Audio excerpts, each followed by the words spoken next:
Olá, bem-vindo ao Conexão Legislativa de hoje. Lembrando, nessa conexão com todas as cidades do estado de São Paulo, nesse momento de pandemia, atualizando tudo aquilo que as cidades aqui do nosso estado vêm fazendo com relação à Covid-19. E hoje, o meu convidado aqui no Conexão Legislativa é o José Mário Stranghetti Clemente, secretário de Saúde de Guarulhos. Bem-vindo, secretário, ao Conexão Legislativa. Muito obrigado, Júlio. Júlia, prazer em revê-la e um grande abraço aí a todos vocês da LESP, da TV Alesp.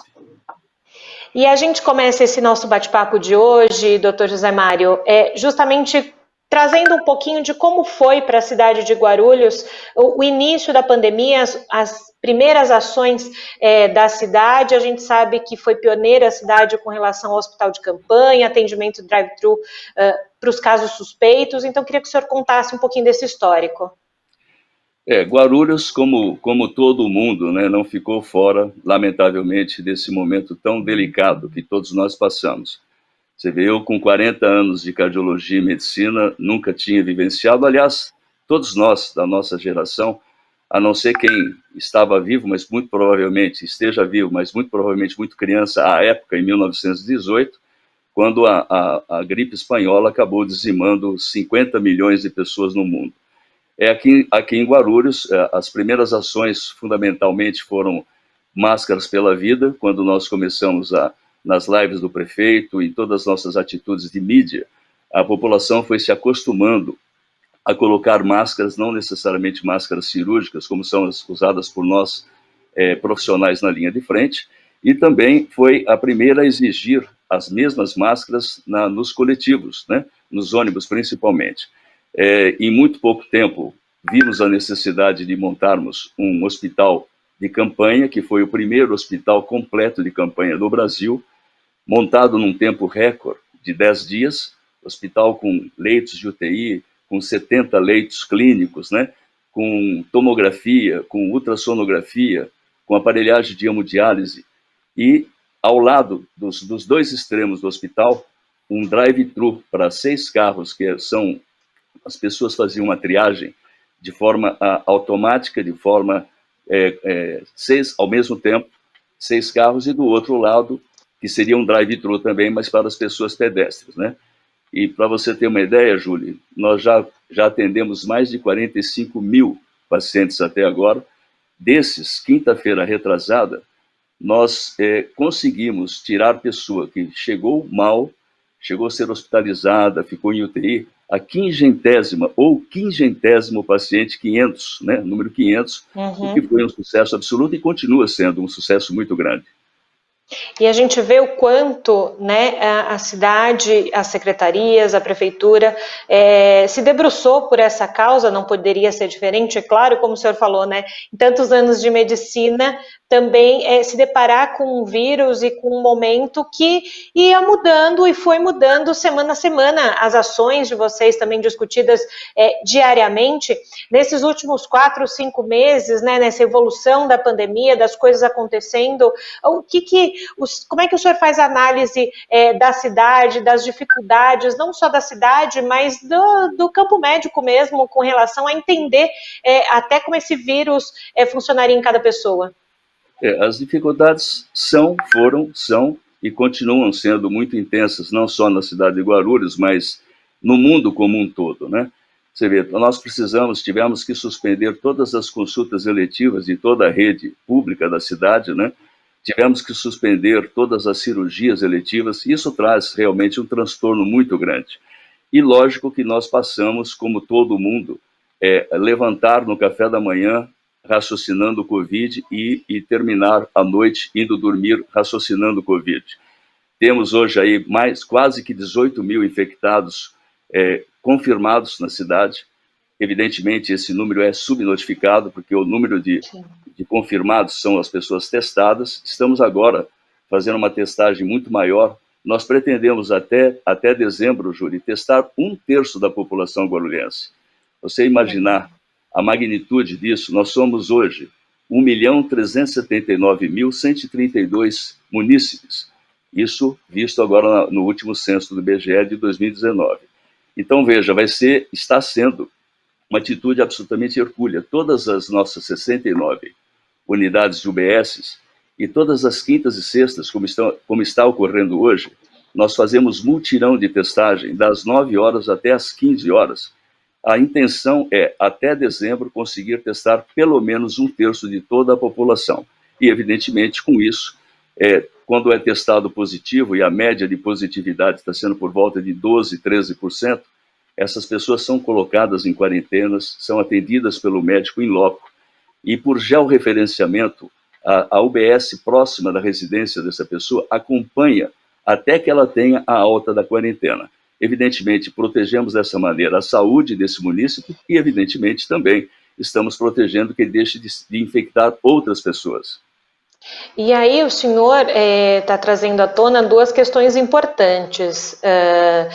Questão da testagem. A gente sabe, né, que os casos confirmados só acontecem justamente com essas testagens, né? E me parece que Guarulhos está fazendo um grande esforço para que a sua população seja testada, para que se tenha um melhor entendimento de como está funcionando a pandemia na cidade. Então, eu gostaria que o senhor começasse falando sobre esse aspecto, o quanto é essencial para o trabalho de vocês a testagem. Evidentemente, a testagem é essencial não só no nosso trabalho, né, Júlia? Seria essencial no mundo como um todo. A gente encontra algumas barreiras, principalmente a barreira de custo, né? Por sorte, nós estamos tendo um apoio muito grande do Ministério da Saúde, muito grande do governo federal em relação a esses testes, né? Esses testes não estão sendo comprados pela municipalidade, estão sendo doados pelo Ministério da Saúde. Então, isso tem facilitado muito esse trabalho. Evidente que os testes rápidos, que são esses testes que nós estamos fazendo, não é o PCR. O PCR é feito em pacientes sintomáticos, que vão numa UPA nossa, que vão num pronto atendimento, ou que vão no nosso hospital de campanha, o 3C GRU, 3Cs porque é Centro de Combate ao Coronavírus. Evidentemente, esse paciente sintomático, lá é feito o teste PCR, que identifica, de fato, a presença de fragmentos de RNA do vírus, o que mostra que aquele paciente, de fato, está infectado. Já o teste imunológico, os negativos, nós temos, infelizmente, muitos falsos negativos, mas nós temos aproveitado fundamentalmente aqueles que dão positivos, porque o positivo realmente é positivo. Lógico que nós sabemos que nessa testagem, esses de 12% a 14% de testes positivos, seguramente essa testagem deve ser maior, porque há muitos falsos negativos, mas isso não inviabiliza o fato de nós trabalharmos com esses que dão positivo. E, ao mesmo tempo, isso vai dando um escopo, né, de como está funcionando a pandemia dentro da cidade de Guarulhos, talvez quais regiões se precise de uma atenção com mais cuidado. Eu digo isso porque o senhor falou também dessa questão da georreferência, né, de quantas UBSs fazem esse trabalho também do entorno. Queria que o senhor contasse, então, para o nosso ouvinte, para quem está vendo a gente nesse Conexão Legislativa, justamente desse trabalho de monitoramento, né, que também é muito importante, juntamente com a testagem, né? O monitoramento é fundamental. Inclusive, nós temos, além de toda a UBS, dos grupos de saúde da família, e nós temos também os nossos ACS, né? Nós temos quase que 900 funcionários que fazem esse atendimento casa a casa. E isso traz realmente políticas públicas, que a gente pode ter um outro olhar mais técnico para essa ou para aquela região. De uma maneira geral, nós estamos conseguindo fazer um monitoramento muito bom da cidade como um todo. Lógico que estamos muito no início ainda, tem 2 semanas que nós estamos fazendo esse trabalho. Até agora nós devemos ter atestado por volta de uns 30 mil no máximo ainda. Mas queremos chegar a 400 mil munícipes. E isso vai dar uma visão muito ampla do que ocorreu e do que está ocorrendo. Além de, evidentemente, aqueles que são testados positivos, Júlia, eles são colocados em quarentena e são orientados e acompanhados por pessoal técnico da UBS georreferenciada. Lógico que essa pessoa, além de ficar protegida, ela deixa de ser uma pessoa infectante, principalmente para situações de risco, grupos de risco acima de 60 anos ou pacientes com comorbidades. E aí a gente vai vendo que é um trabalho que vai unindo várias frentes, unindo várias forças, né? Justamente nessa integração, eu queria que o senhor contasse então para a gente como é que tem funcionado esse trabalho em conjunto das secretarias, né? Porque a gente sabe que nesse momento, quando se pensa em pandemia, não se pensa só com a Secretaria de Saúde, todas as secretarias estão envolvidas dentro, cada uma dos seus setores. Como é que é feita essa integração aí em Guarulhos? Ela é feita de uma maneira muito tranquila, muito simples. A colaboração de todos é enorme aqui em Guarulhos, viu, Júlia? Então, nós temos uma colaboração espetacular do pessoal da segurança que nos auxilia em todos esses movimentos, principalmente nos mutirões às quintas e sextas-feiras.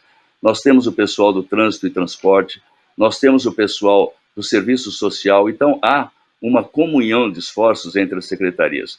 Nós, felizmente, estamos extremamente satisfeitos, não com a pandemia, que gostaríamos de não estar vivendo isso, mas estamos muito satisfeitos com os resultados positivos do trabalho, que realmente não é só da Secretaria da Saúde, é do governo como um todo, de todas as secretarias. Você tem toda a razão.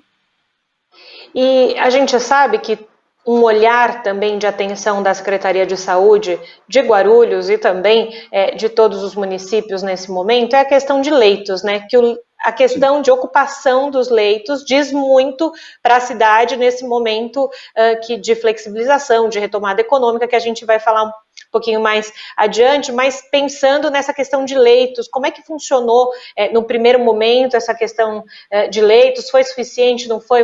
Vocês enfrentaram algum problema com relação a isso? Como é que foi a interlocução entre hospitais públicos, privado, governo?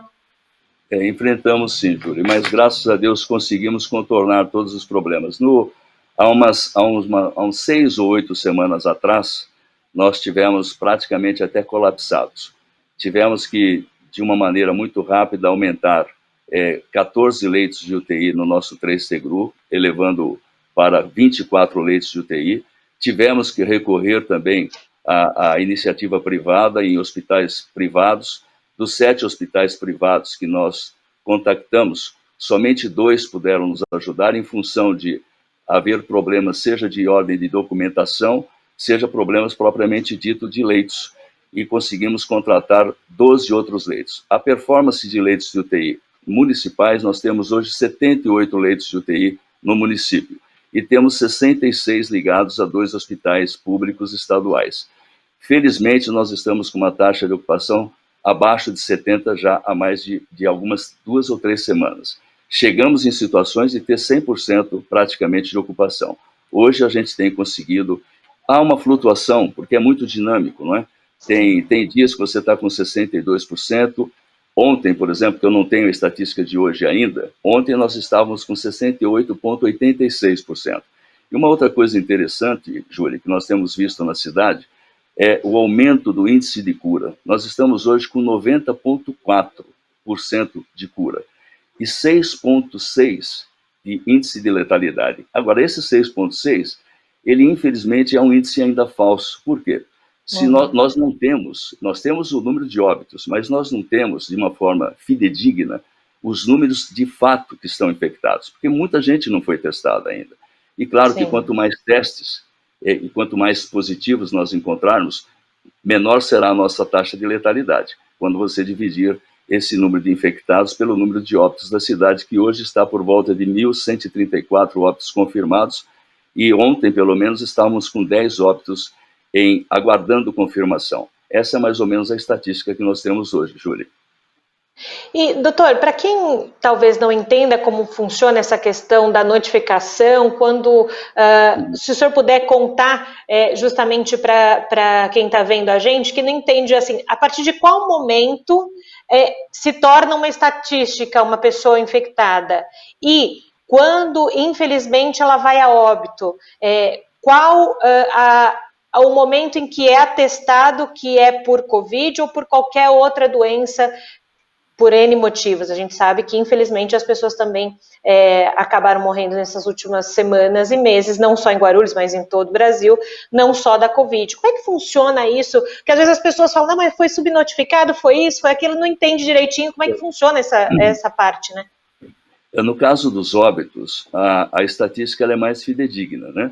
Porque a partir do momento que ele foi a óbito, ele esteve hospitalizado e foi feito o teste, principalmente o teste PCR, identificado que foi por Covid, mesmo que a causa-morte tenha sido, por exemplo, uma infecção secundária pulmonar, uma CIVD, uma coagulação intravascular disseminada, uma parada cardíaca, mas tudo envolvendo basicamente, primariamente o COVID, é muito mais simples, porque fez-se o diagnóstico de COVID e vai estar no atestado de óbito deste ex-paciente que o óbito foi por COVID.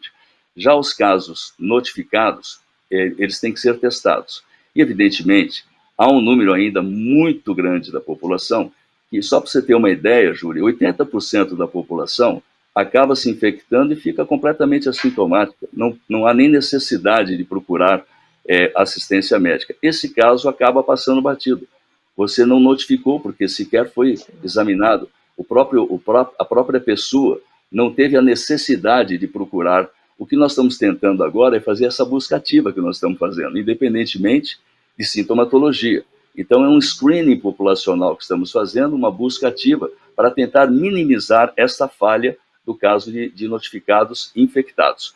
A partir do momento que você faz o exame, verifica que está positivo, há um documento específico de notificação da vigilância sanitária, que vai para São Paulo e depois retorna, inclusive, para a vigilância sanitária da cidade específica da onde reside o paciente.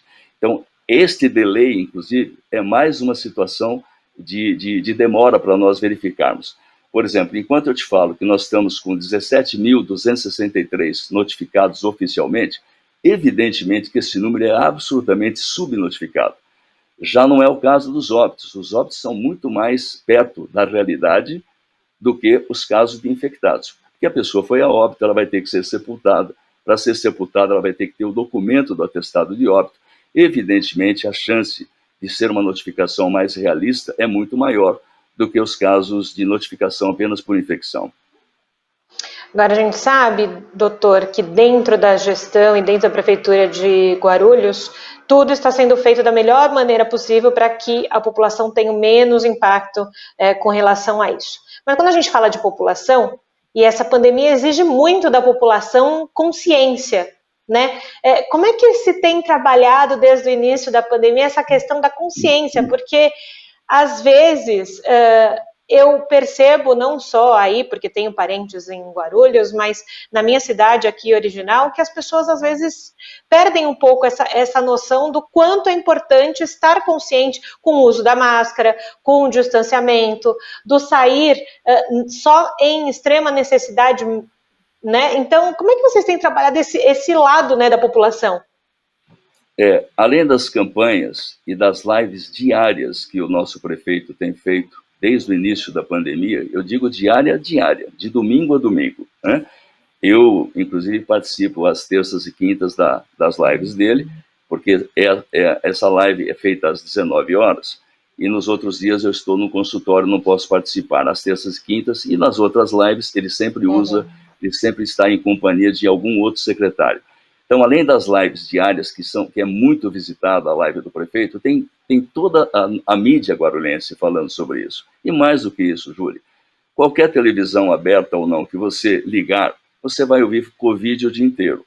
E todos vão estar falando sobre máscara, sobre os cuidados, sobre a higiene, sobre o álcool gel, sobre lavar muito bem as mãos, sobre distanciamento entre as pessoas.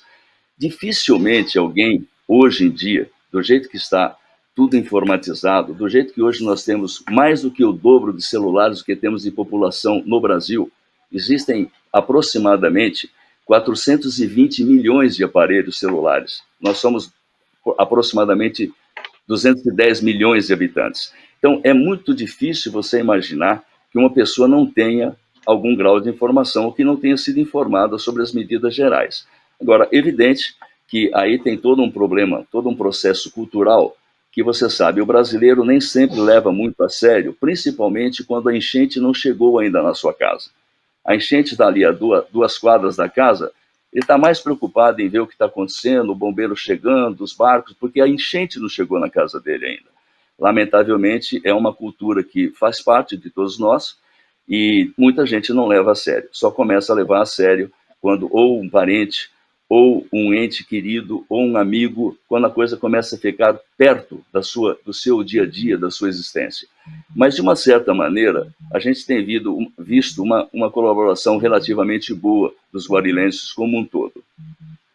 E eu pergunto isso para o senhor porque justamente nas últimas semanas a gente tem esse processo de reabertura econômica, né? Dentro do Plano São Paulo, que é seguido pelo governo do estado de São Paulo, vai dizendo semana a semana para as cidades em qual momento, em qual fase ela está.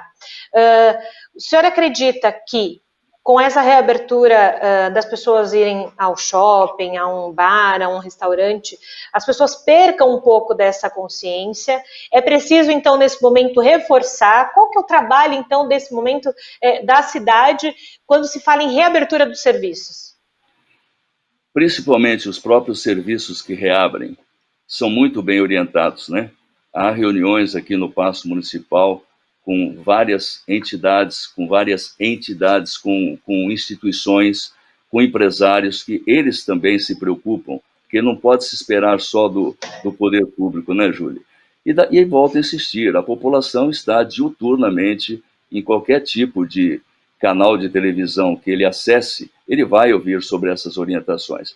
E, por outro lado, eu vou te falar agora enquanto médico, pode ser paradoxal o que eu vou te falar, nessa fase, eu gostaria e quero que a população, não entenda errado, eu me explico, se contamine o mais rápido possível. Por quê? É a única forma dessa pandemia acabar. Uma pandemia acaba com todos contaminados. Contaminados não significa que foi para o hospital, que foi para a UTI. Para você ter uma ideia, 80% são assintomáticos e vão para a cura sem sequer saber que foram contaminados.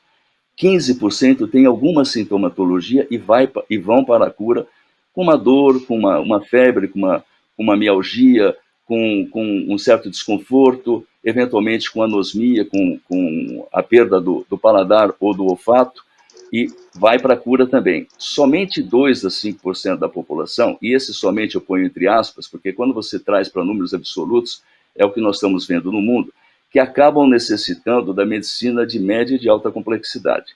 Se nós, da área médica, estivermos preparados, como estamos no momento e estivermos nesse período todo, para atendê-los, eu vou ser franco com você, eu não me preocupo enquanto médico, porque mais de 80% nós curamos essas pessoas. Agora, tem aqueles 20% que vão a óbito, daqueles 2 a 5%, que seriam os 100% que vão precisar da medicina, 80% nós curamos, mas tem 20% que, infelizmente, irão a óbito com, sem e apesar de toda a parafernália médica que nós temos no mundo.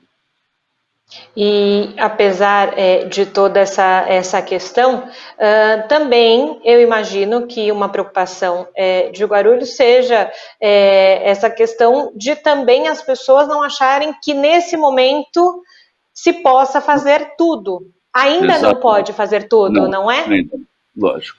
Porque hoje, é aquilo que eu te falo, hoje nós estamos com uma taxa de ocupação coerente com quaisquer necessidades. Agora, se a coisa for exagerada, e muitas pessoas que vão precisar, é mais ou menos assim, Júlio, uma coisa é eu chegar para você hoje à tarde, ou no começo da noite, e levar 100 pessoas para jantar na sua casa. Você fala, doutor Zé Mário, eu não estava preparado para isso. Mas vamos combinar uma coisa? O senhor traz 4 todas as tardes, que para 4 pessoas eu consigo dar o jantar. A nossa preocupação não são com quem vai nos procurar, é nós estarmos em condições preparados para recebê-los. Porque essas pessoas, já que não temos vacina no momento, Júlio, todas essas pessoas, é uma questão de tempo, todas, sem exceção, vão se contaminar. É a única maneira que uma pandemia acaba. O vírus só vai embora, aspas, quando todos nós nos contaminamos e quando todos nós nos curamos. Chega uma hora que ele não tem mais a quem contaminar e ele não sobrevive. Essa é um raciocínio simplista, mas é um raciocínio realista. E a gente sabe também que muitas vezes, para a gente finalizando, quando nosso bate-papo está praticamente se encerrando aqui no Conexão Legislativa, doutor José Mário, e a gente sabe também que, às vezes, é tomada uma decisão que dali 2, 3 semanas é preciso dar um passo atrás, porque as coisas vão mudando diariamente. Então, eu queria que o senhor falasse para a população de Guarulhos com relação a isso, que às vezes fala, não, mas por que voltou atrás? Foi feita uma coisa assim, por que voltou atrás? Acaba retrocedendo, e eu faço votos que isso não ocorra em nossa cidade, como ocorreu em várias outras cidades do Brasil e do estado de São Paulo. Eu lembro Ribeirão Preto, eu lembro Campinas, eu lembro Sorocaba.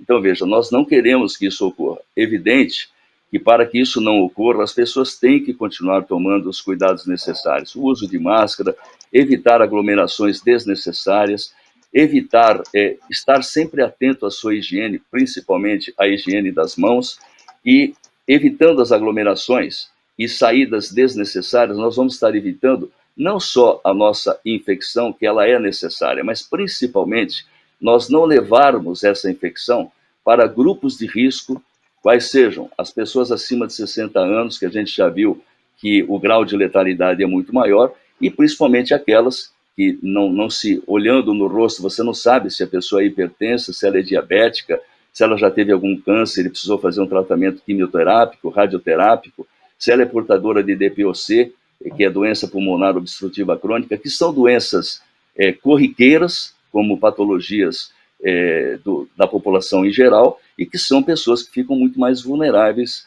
se tiverem o vírus num momento ruim. Agora, isso é fundamental, não deixarmos a nossa taxa de ocupação, principalmente passar de 90%, que a gente corre um grande risco. Taxa de ocupação de UTIs. Corremos um grande risco de ter que retroceder.